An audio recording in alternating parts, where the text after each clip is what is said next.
கர்த்தருடைய பரிசுத்த நாமத்திற்கு ஸ்தோத்திரம் உண்டாவதாக. நம்ம 2 நாளாகவும் 15 அதிகாரங்கள் பார்த்துருக்குறோம். 15 அதிகாரத்தில் என்ன அப்படின்னா, ஆசா ராஜா தேசத்தை யூதா தேசத்தை அரசாட்சி செஞ்சுட்டு வந்தார்னு சொல்லி பார்த்தோம். அந்த ஆசா என்னன்னா, கர்த்தருக்கு முன்பாக உண்மை உத்தமாக என்ன செய்ய நடந்தான். அவங்க அப்பா காலத்துல இருந்ததான விக்கிரகங்கள் கூட என்ன செஞ்சுட்டான், எல்லாத்தையும் தகர்த்து போட்டான். தன்னுடைய தாயி மாகாள கூட கூட ராஜாத்தியா இராதபடிக்கு என்ன செஞ்சுட்டான், கீழே தள்ளி போட்டுட்டான்.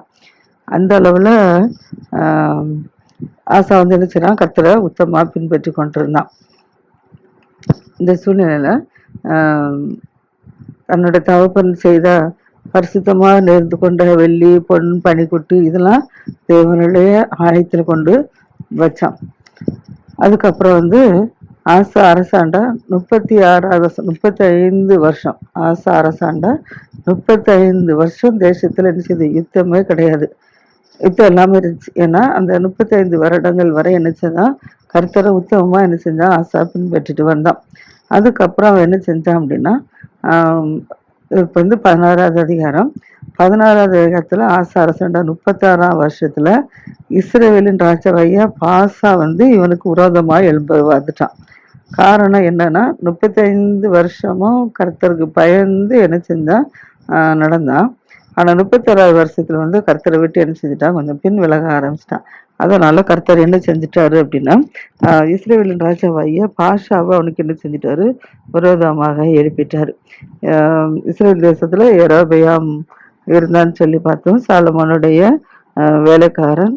அதுக்கப்புறம் அந்த யெரொபெயாமுக்கு அப்புறம் பாஷா என்ன செய்யறான், இஸ்ரேல் தேசத்துல 10 கோத்திரங்களை அரசாட்சி செஞ்சுட்டு இருக்கிறான். யூதா ரெகொபெயாமுடைய காலத்துல இருந்து அபியாவுக்கு அப்புறம் ஆஷா என்ன செய்யறான், அரசாட்சி செஞ்சிருக்கேன். 2 கோத்திரம் தான் சொல்லி பார்த்துட்டு இருக்கிறோம். இப்போ என்ன செய்யறான், இந்த பாஷா என்ன செய்யறான், இப்போ கர்த்தரை உத்தமா ஆசா பின்பற்றனால கர்த்தர் அவனுக்கு விரோதியா எழுப்பி அவன் என்ன செய்யறான், இதாவுக்கு விரோதமா இதான் ராஜாவாகிய ஆஷா இடத்துல யாருமே போக்குவரத்துமா இருக்கக்கூடாது அப்படிங்கிறதுக்காக வேண்டி என்ன செஞ்சுட்டான், வழியில ராமாவை என்ன செஞ்சுட்டான், கட்டிட்டான்.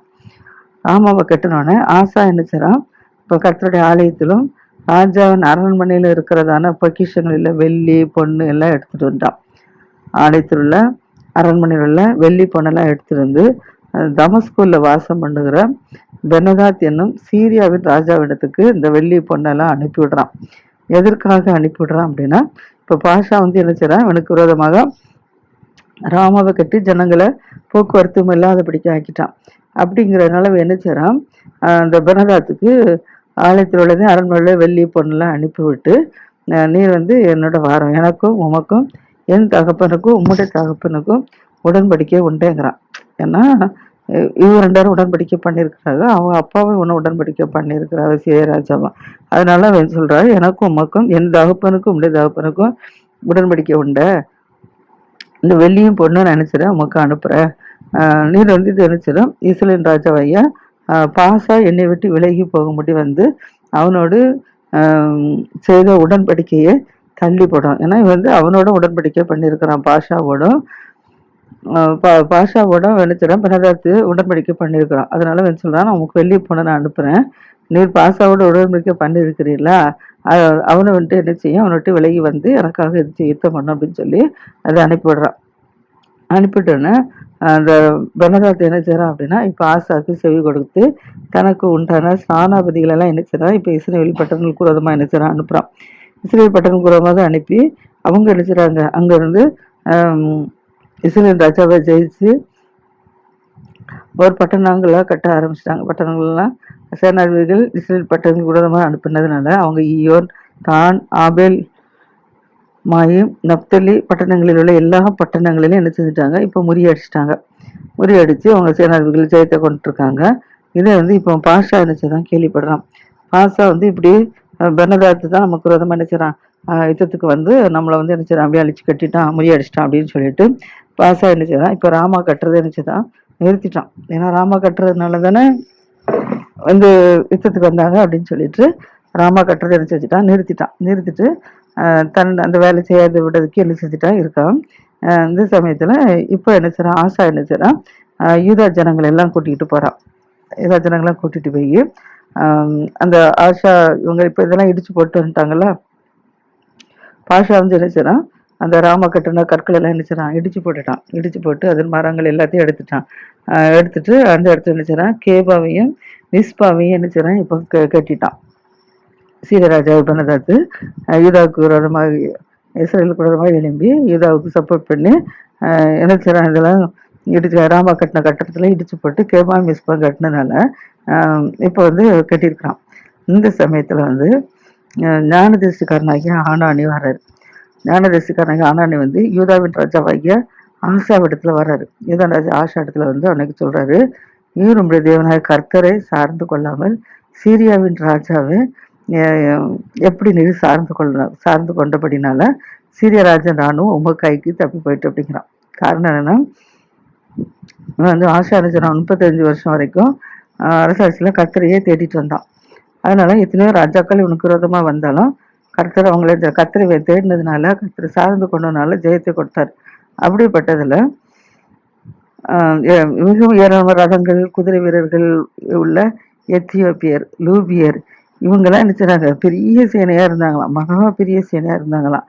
அவங்களெல்லாம் என்ன செய்றாங்க, கர்த்தரை வந்து சேர்ந்து ஆஷா கர்த்தரை சார்ந்து கொண்டதுனால அப்படி பெரிய சேனையா குதிரை வீரர்களோடு வந்தவங்களை கூட என்ன செஞ்சுட்டாரு, கர்த்தர் இவங்க கையில என்ன செஞ்சுட்டாரு, ஒப்பு கொடுத்துட்டாரு, யுவராஜா கையில ஒப்பு கொடுத்துட்டாரு. அதான் சொல்றாரு, தம்மை பற்றி உத்தம இருத்தோடு இருக்கிறவர்களுக்கு தம்முடைய வல்லமை விளங்க பண்ணும்படி கர்த்தருடைய கண்கள் பூமி எங்கும் உலாய் கொண்டிருக்கிறார். யாரெல்லாம் கர்த்தரை பற்றி உத்தம இறைத்தோடு இருக்கிறாங்களோ அவர்களுக்கு வல்லமை விளங்க பண்ணும்படி கர்த்தருடைய கண்கள் என்னது, பூமி எங்க என்னச்சது உலாய் கொண்டிருக்கிறார். அதனால இந்த விஷயத்தில் நீர் என்ன செஞ்சிரு, மதி இல்லாத இருந்துரு. இதுக்கு முன்பாக நீர் கர்த்தரை சார்ந்து கொண்ட போது எத்தியோப்பியர்கள் மற்ற மக்கள்லாம் என்ன செஞ்சாங்க, அவங்க பெரிய சேனைகளோடு இருந்தா கூட அவர்களெல்லாம் நீர் கர்த்தரை நினைச்சு அவங்களுக்கு முறியடிச்சிருந்தாரு. ஆனா இந்த சூழ்நிலையில இப்பொழுது நீர் என்ன செஞ்சுட்டாரு, கர்த்தரை சார்ந்து கொள்ளாதபடிக்கு இது மனிதரை சார்ந்து கொண்டிரு, அதனால உமக்கு விரோதமாக யுத்தங்கள் நேரிடும் அப்படின்னு சொல்லி என்ன செஞ்சுட்டான், அந்த ஆனானி தீர்க்கதரிசி வந்து ஆசாட்டஞ்சு சொல்லிட்டாப்ல. அது நிமித்தம் இப்ப ஆசா என்ன செய்யறா அப்படின்னா, இப்ப அவனுக்கு கோபம் வந்துச்சு. இந்த தீர்க்கதரிசி வந்து ஆனானி தீர்க்கதரிசி வந்து உமக்கு யுத்தம் நேரிடும், நீ கர்த்தரை தேடாதபடி மனுஷரை சார்ந்து கொண்டுட்டுன்னு சொன்னார்ல. சொன்னதுனால இப்ப அவனுக்கு என்ன செஞ்சுட்டு, ஆஷாவுக்கு கோவம் வந்துட்டு. 35 வருஷம் கர்த்தரை தேடின ஆஷா இப்ப மனுஷனை தேடி என்ன மித்தமாக இப்ப தீர்க்கதரிசி சொன்ன, கர்த்தர் சொன்ன தீர்க்கதரிசனம் இப்படி சொன்ன உடனே இப்ப அவனுக்கு கோவம் வந்துருச்சு. கோவம் வந்து என்ன செஞ்சுட்டான் அப்படின்னா, அவனை காவல் அறையில என்ன செய்யுங்க வச்சிருங்க, ஆனானி தீர்க்கதரிசிய காவல் அறையில வைங்க அப்படின்னு சொல்றான். இது அல்லாதபடிக்கு ஜனங்கள் அக்காலத்துல நிறைவேவங்க சிலர் என்ன செய்றாங்க, கொடூரமா என்ன செஞ்சாங்களாம், நடப்பிச்சாங்களாம். இந்த சூழ்நிலை இப்படி ஆனானி கஷ்டப்பட்டு கிடையாது. இப்போ ஆசாவின் ஆதி நடந்த நடவடிக்கைகள் யூதாவையும் இஸ்ரேலையும் சேர்ந்த ராஜாக்களின் புஸ்தகத்தில் எழுதியிருக்கு. நம்ம ஏற்கனவே ராஜாக்கள் புஸ்தகத்துல பார்த்துட்டு வந்துடும். அதுல விடுபட்டதுதான் 4ஆம் பிள்ளைக்குன்னு சொல்லி பார்த்தோம்னா அதான் இது. இந்த யூதாவையும் இஸ்ரேலையும் சேர்ந்த ராஜாக்களின் புஸ்தகத்தில் எழுதியிருக்குதுன்னு சொல்லலாம். அரசாண்ட இப்ப ஆசா அரசாண்ட 39ஆவது வருஷத்துல 35 வருஷம் கரெக்டா இருந்தா 36ஆவது வருஷத்துல இருந்து 39 வருஷம் வரைக்கும் நிச்சயம் சரியாக கர்த்தருக்கு பயப்படாதபடிக்கு இருந்ததுனால கர்த்தர் நினைச்சிட்டு அவர் கால்கள்ல வியாதி வர வச்சுட்டார். காலில் வியாதி வர வச்சுட்டு, வியாதி வந்ததுனால அவனுக்கு நோவு மிகவும் என்னச்சது உக்கரமா இருக்குது. அந்த வலி காலில் இருக்கிற வியாதி அவனுக்கு இருந்தது மிகவும் அதிகமா உக்கரமா இருக்குதா. அவன் வியாதியெல்லாம் என்ன செய்றான், இப்போ இப்படி வியாதி வந்து கூட என்ன செய்றான், கர்த்தரை தேடாதபடிக்கு பரிகாரிகளே என்ன செஞ்சுட்டான், தேட ஆரம்பிச்சிட்டான். மொத்தமா நடந்த ஆசா 36ஆவது வருஷத்துல இருந்து என்ன செய்றான், வியாதியும் கூட வந்துருச்சு. அப்படி கூட என்ன செய்றான், கர்த்தரை தேடாதபடிக்கு பரிகாரிகளை தேடுறான். அதனால ஆசா அரசாண்ட 41ஆம் வருஷத்துல என்ன செய்றான், மறிச்சிட்டான். அப்ப 6 வருஷம் கர்த்தருக்கு சரியாக நடக்காத நிமித்தம் அவனுக்கு யுத்தங்கள் வந்தது, வியாதிகளும் வந்துருச்சு. அதுக்கு முன்னால அவனுக்கு யுத்தமும் வரல, எந்த ராஜாக்களும் யுத்தத்துக்கும் வரல, அவனுக்கு வியாதியும் வரல, நல்லா இருந்தான். இப்போ நினைச்சான் 46ஆம் வருஷத்துல நினைச்சான் மறிச்சு போயிட்டான். மறிச்சு போன உடனே அவங்கள நினைச்சாங்க, அவங்க பிதாக்களுடைய கல்லறையில இருந்து நினைச்சாங்க அவனை அடக்கம் பண்றாங்க. தைலக்காரரால் செய்யப்பட்ட கந்த வர்க்கங்கள், பரிமளங்கள் இறந்த மெத்தியன் மேல அவன் நிச்சயம் வளர்த்தி அவனுக்காக வெகு திரளான கந்த வர்க்கங்களை நினைச்சாங்க கொளுத்துறாங்க. கொளுத்துற பெருமை அவனை தாவீது நகரத்துல அவனுக்கு வெட்டி இந்த கல்லறையில கொண்டு அவனை நினைச்சாங்க அடக்கம் பண்ணிட்டாங்க. இப்ப ஆசா நினைச்சான் மறிச்சு போயிட்டான். இப்ப வந்து 17ஆவது அதிகாரம். 17வது அதிகாரத்துல என்னன்னா, ஆசா மரிச்சு போன பிறகு ஆசானுடைய குமாரனாகிய யோசபாத் என்ன செய்றாங்க, ராஜாவாகிறான். யோசபாத் ராஜாவாகி இஸ்ரவேலருக்கு விரோதமா பலப்பட்டுட்டான். இஸ்ரேலுக்கு விரோதமா பலப்பட்டானா, இப்ப இஸ்ரேல் ராஜா யாரு? பாசா தானே இருக்கிறான். அந்த பாசாக்கு விரோதமா என்ன செய்யறான், இஸ்ரேல் ராஜா யுத்தம் பண்ண ஆரம்பிச்சிட்டான்.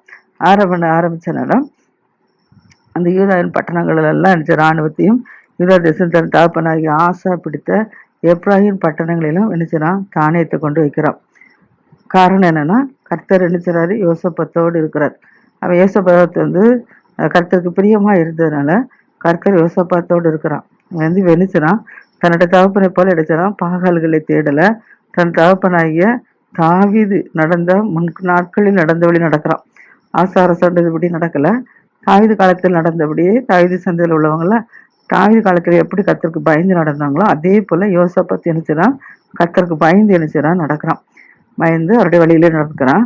தன் தகப்பனுடைய தேவனே என்ன செய்றான், தேடி இஸ்ரேலின் செய்கையின்படி நடவாதபடிக்கு கர்த்தருடைய கற்பிலின்படி என்ன செய்றான், நடந்து கொண்டான். ஆகையால் கர்த்தர் அவன் கையில் என்ன செய்றாரு, ராஜபரத்தை திடப்படுத்திருக்கிறாரு. யூதா கோத்திரத்தில் எல்லாரும் என்ன செய்றாங்க, யோசபாத்துக்கு காணிக்கைகளை கூட என்ன செய்றாங்க, கொண்டு வராங்க. யூதா ஜனங்கள் யோசபாத்து காணிக்கைகளை கொண்டு வராங்க. கொண்டதுனால அவனுக்கு ஐஸ்வர்யமும் கனமும் என்ன செய்யுது, இப்ப மிகுதியா இருக்கு. ஐஸ்வர்யம் கனமும் மிகுதியா இருக்கு. ஏன்னா ஜனங்கள் இவனுக்கு பண்ண வெளியெல்லாம் காணிக்கைகளை கொண்டு வரதுனால மிகுந்த ஐஸ்வர்யான ஆயிட்டான். கனமும் அவனுக்கு என்ன செய்யுது, மிகுதியா இருக்கு. காரணம், கர்த்தர் என்ன செய்யறான், பின்பற்றான். கர்த்தர் தாவீதோடு யோசபாத்தோடு இருந்ததுனால இப்ப அவனுக்கு என்ன செய்யுது, கர்த்தர் அவனை ஆசீர்வதிக்கிறாரு. அடுத்தபடியாக கர்த்தருடைய வழிகளில் அவன் இருதயம் என்ன செய்து, உற்சாகம் கொண்டுதான். அவன் மேடைகள், உக்கிரத்தோப்புகள் எல்லாவற்றையும் யூதாவில் இருந்தது எல்லாத்தையும் என்ன செஞ்சுட்டான், அகற்றி போட்டுட்டான். மேடைகள் உக்கிரத்தோப்புகள் கூட என்ன செய்யறான், எல்லாத்தையும் அகற்றி போட்டுட்டான். அவன் அரசாண்ட 3ஆம் வருஷத்துல, யோசபாத் அரசாட்சிக்கு 3 வருஷம் இருக்கு. இந்த 3 வருஷத்துல யூதாவின் பட்டணங்களில உபதேசம் பண்றதுக்கு தன்னுடைய பிரபுக்களாகிய பென்னாயில், ஒபதியா, சகரியா, நெதனியேல், மிகாயா இவர்களோடு கூட செமையா, நெதனியா, செபதியா, ஆசையேல், செமிரமோத், யோனத்தான், அதோனியா, தொபியா, தொபத்தோனியா என்னும் லேவியரையும் இவர்களோடு கூட ஆசாரியரான எலிஷாமையும் யோராமையும் அனுப்புறான். எதுக்கு, உபதேசம் பண்ணுவதற்கு. பிரபுக்கள், ஆசாரியர்கள், லேவியர்கள் இவங்களெல்லாம் என்ன செய்றான், அனுப்புறான். அனுப்பி இவங்க என்ன செய்றாங்க, யூதாவில் போய் என்ன செய்றாங்க, உபதேசிக்கிறாங்க. கர்த்தருடைய வேத புஸ்தகத்தை வைத்துக்கொண்டு யூதாவின் பட்டணங்கள் எங்கும் என்ன செய்றாங்க, தெரிந்து ஜனங்களுக்கு போதிக்கிறாங்க. வேத புஸ்தகத்தை வைத்துக்கொண்டு சும்மா போகலவங்க, வேத புஸ்தகத்தை வைத்துக்கொண்டு என்ன செய்றாங்க, யூதாவின் பட்டணங்கள் எல்லாம் தெரிந்து ஜனங்களுக்கு என்ன செய்றாங்க, போதிக்கிறாங்க. இப்ப யூதாவை சுற்றி இருக்கிற தேசங்களுடைய ராஜ்யங்கள் எல்லாம் கர்த்தரால் உண்டான பயங்கரம் உண்டாயிற்று. ஏன்னா இப்போ போதிக்கிற வசனத்தை, கர்த்தருடைய வேதத்தை கொண்டு வசனங்கள் எல்லாம் போதிக்கிறத கண்ட உடனே இப்ப யூதாவை சுற்றி இருக்கிற மற்ற ஜனங்களுக்கு என்ன செஞ்சுட்டு யோசபாத்தை குறித்து பயம் உண்டாயிடுச்சு. அதனால யாருமே என்ன செய்யல, யோசபாத்தோடு யுத்தத்துக்கு வரல. பெலிஸ்தரிலும் சிலர் என்ன செய்றாங்க, யோசபாத்துக்கு என்ன செய்றாங்க, பகுதி பணத்தோடு கூட காணிக்கைகளை கொண்டு வராங்க. பெலிஸ்தர் கூட பயந்து அவர்களும் என்ன செய்றாங்க, யோசபாத்துக்கு காணிக்கைகளை கொண்டு வராங்க. அடுத்தபடியாக அரேபியர்கள் அவனுக்கு 7700 ஆட்டுக்கடாக்களையும் 7700 வெள்ளாட்டு கடாக்களையும் என்ன செய்றாங்க, அரேபியரும் கொண்டு கொடுக்குறாங்க. இப்படி யோசபாத் வர வர என்ன செய்றான், மிகவும் பெரியவன் ஆயிட்டான். யூதாவிலே கோட்டைகள், ரஸ்துகள் வைக்கும் பட்டணங்களை என்ன செஞ்சுட்டா, கட்டிட்டான். கோட்டைகள், ரஸ்துகளை வைக்கிற பட்டணங்களும் கட்டிக்கிறான். யூதாவின் பட்டணங்களில் அவன் பெரிய வேலையை என்ன செய்றான், நடத்திருக்கிறான்.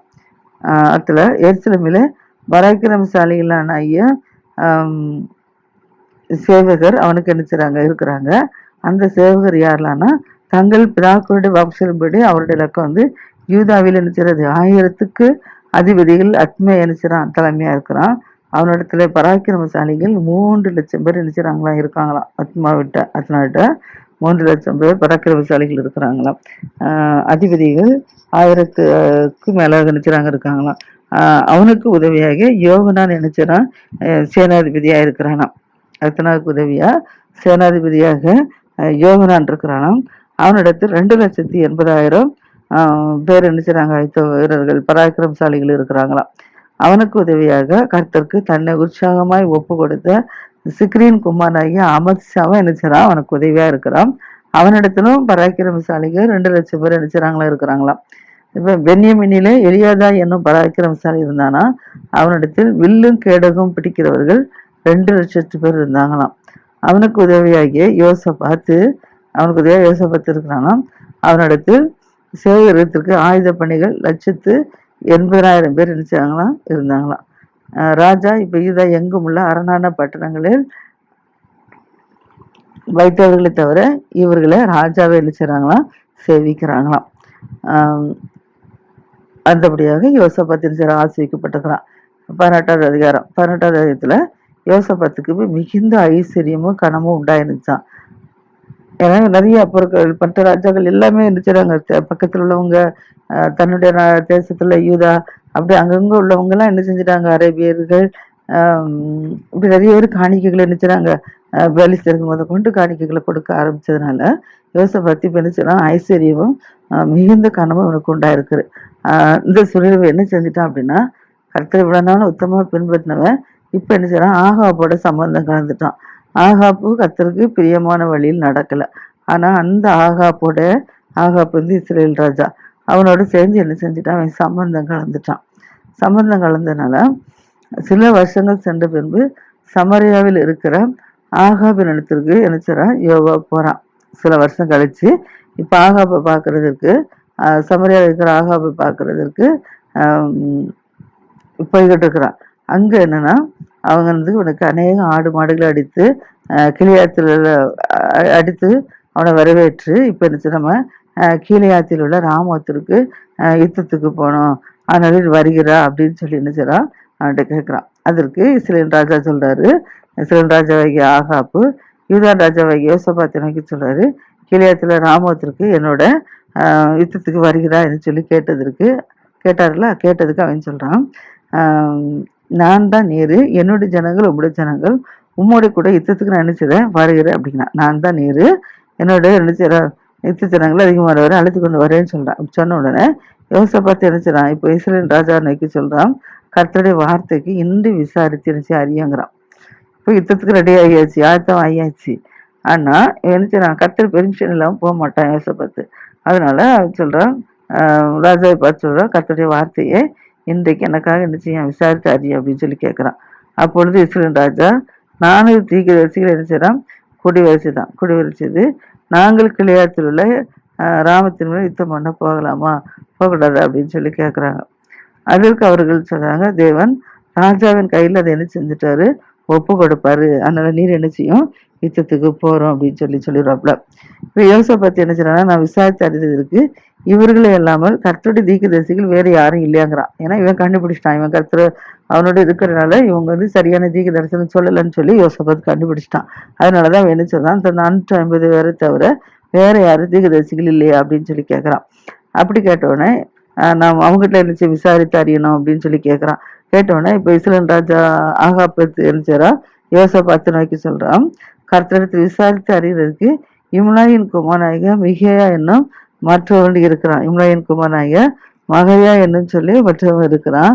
ஆனாலும் நான் அவன் என்ன பகைக்கிறேன், அவன் என்னை குறித்து நன்மையாகல தீமையாகவே செய்கிறவன் அப்படின்னு சொல்றான். அப்படி சொன்ன உடனே யோசபாத் சொல்றான், ராஜாவே அப்படி சொல்ல வேண்டாம் அப்படின்னு சொல்றான். சொல்லிட்டு இஸ்ரேல் ராஜா சொல்றான். சொன்ன உடனே இப்போ இஸ்ரேல் ராஜா நினைச்சுதான் பிரதானிகள் ஒருவனை கூப்பிடுறான், தன்னுடைய அரண்மனை ஒருவரை நினைச்சுதான் கூப்பிட்டுட்டு சொல்றான், நீ வந்து எப்படி எனக்கு நன்மையாகல தீமையாக சொல்லிடுவேன்னு சொல்லி நான் சொன்னேன்ல அப்படின்னு சொல்லிட்டு தான் சொல்றான். இஸ்ரேல் ராஜா அப்படி ஒருவனை கூப்பிட்டு சொல்றான், இப்ப எனக்கு வேற திகழ்ச்சி யாரா வேணும்னு சொன்ன உடனே ஆள் அனுப்பி மிகாயா வேணுச்சுறான், சீக்கிரமா அழைச்சிட்டு வா அப்படின்னு சொல்லி இஸ்ரேல் ராஜாவைய ஆகாப் என்னச்சுறான் பிரதானிகள் ஒருவனை கூப்பிட்டு சொல்றான். இப்ப இஸ்ரேல் ராஜாவும் யூதாவின் ராஜாவும் வாங்கி யோசபாத்து என்ன செய்றாங்க, சமரியாவில ஒளிமுக வாசல்ல என்ன செய்றாங்க, முன்னிருக்கும்படி விசாலமான இடத்துல என்ன செய்றாங்க, ராஜவசனத்தை எடுத்து ராஜஸ்வரத்துக்கு அவரவர் தம் சிங்காசனத்துல உட்கார்ந்து இருந்தாங்களாம். இப்ப சகல தீர்க்க தரிசிகள் அவனுக்கு எடுத்துறாங்க முன்பாக தீர்க்க தரிசனம் சொல்லிட்டு வராங்க. கெனானாவின் குமாரனாகிய சிதேக்கியா என்ன தனக்கு இருப்பு கொம்புகளை கூட கொண்டு பண்ணிட்டான். சிதேக்கியா ராஜா கிரணை குமாரன் சிதைக்கியா தனக்கு இருப்பு ரதங்களையும் என்ன செய்யற கொம்புகளையும் உண்டாக்கிறான். இவைகளால் நீர் சீரியனை முட்டி அடிக்க உயர்த்து நிர்மூலமாக்கி போடுவீர் அப்படின்னு சொல்லி கர்த்தர் சொல்லுகிறார் அப்படின்னு சொல்லி சிதைக்கியா வந்து என்ன செய்யறான்னு சொல்றான். இவர் சகல தீர்க்கதரிசிகளும் சகல தீர்க்கதரிசிகள் என்ன செய்றாங்க, அவனுக்கு இசைவாகவே தீர்க்கதரிசி சொல்றாங்க. கிளையத்துல ராமத்துக்கு போகலாமா போகக்கூடாதுன்னு கேட்குறாங்க. நீங்க போங்க, கர்த்தர் அவர்கள் உங்களுடைய கையில் ஒப்பு கொடுப்பாரு அப்படின்னு சொல்றாங்க. ஆனா மிகாவை அழைக்க போன ஆள் வந்து அந்த மிகாட்ட சொல்றாரு, தீர்க்கதரிசிகளுடைய வார்த்தைகள் ஏக வாக்காய் ராஜாவுக்கு இருக்கிறது. அவங்க அவங்க நன்மை மாதிரி நினைச்சு கொண்டு இருக்கிறாங்க. அதனால இது என்ன செய்யும் அப்படின்னா, இன்றைய தினத்துல மிக வாய்க்க போன ஆள்கிட்ட சொல்றான், வார்த்தைகள் ஏக வாக்காய் நலமா இருக்கிறது, அதனால நீரும் அப்படி சொல்லணும் அப்படின்னு சொல்லி சொல்றான். அதற்கு மிகையா சொல்றான், என் தேவன் என்ன சொல்றாரு அதைத்தான் நான் சொல்லுவேனே தவிர மற்ற எதை நான் சொல்ல மாட்டேன்னு சொல்லி என்னுடைய ஜீவனை கூட நான் சொல்றேன் அப்படின்னு சொல்லி சொல்றான். அப்படி சொன்னோன்னா இப்போ ராஜாவினிடத்துல வந்த ராஜாவிடத்துல வந்த போது ராஜா நோக்கி சொல்றான், மிகையாவே சொல்லிட்டு நான் நினைக்கிறேன் மிகவே கூப்பிட்டு நீர் வந்து என்ன செய்யற எல்லா தீர்க்கதரிசியும் அவருக்கு இசைவா தீர்க்கதரிசி சொல்லியிருக்கிறாங்க, ஆனால் நீர் அவருக்கு இசைவா தீர்க்கதரிசி சொல்லிடுறோம் அப்படின்னு சொல்லி சொல்றாங்க. அப்போ அவன் என்ன சொல்றான், கர்த்தர் வந்து நான் அப்படி சொல்ல மாட்டேன், கர்த்தர் சொன்ன வார்த்தை தான் சொல்லுவேன் அப்படின்னு சொல்றான். சொல்லிட்டு என்ன செய்யறான், போறான். இப்போ அவர் வந்து என்ன செய்யறாங்க, இஸ்ரவேல் ராஜா யுத்தத்துக்கு போகலாமா போகக்கூடாதான்னு சொல்லி கேட்கும்போது மிகாயா என்ன சொல்லிட்டான், நீர் யுத்தத்துக்கு போகும், கர்த்தர் அவர்கள் உங்களுடைய கையில் ஒப்பு கொடுப்பாரு அப்படின்னு சொல்றான். உடனே ராஜா சொல்றான், உன்னை பார்த்து நீ கர்த்தருடைய நாமத்துல உண்மையை சொல்லு, உண்மையை சொல்லாதபடிக்கு வேறொன்று இடத்துல சொல்லாதபடிக்கு எத்தனை தடவை நான் உன்னிடத்துல ஆணை கேட்டிருக்கேன், அதனால உண்மையை எனக்கு சொல்லு அப்படின்னு சொல்றான். அப்பொழுது அவன் என்ன சொல்றான், இஸ்ரவேல் ராஜாவைய ராஜா என்ன சொல்றான், மேய்ப்பர் இல்லாத ஆடுகளை போல மலைகளில் என்ன செய்யறாங்களாம் சிதறடிக்கப்பட்டதே நான் கண்டேங்கிறான். யுத்தத்துக்கு போக சொல்லிட்டு சொல்றான், இஸ்ரவேல் ஜனங்கள் மேய்ப்பர் இல்லாத ஆடுகளை போல மலையில சிதறடிக்கப்பட்டு போவான்னு சொல்லி சொல்றான். அப்பொழுது இஸ்ரவேல் ராஜா சொல்ல யோசபாத்தை நோக்கி, நான் இவனை குறித்து நன்மையாகல தீமையாக தீர்க்கதரிசனம் சொல்லிடுவேன்னு சொல்லி நான் உங்களோட சொல்லலையா அப்படின்னு சொல்லி சொல்றான். அதுக்கப்புறம் என்ன நடந்தது நாளைக்கு பார்ப்போம்.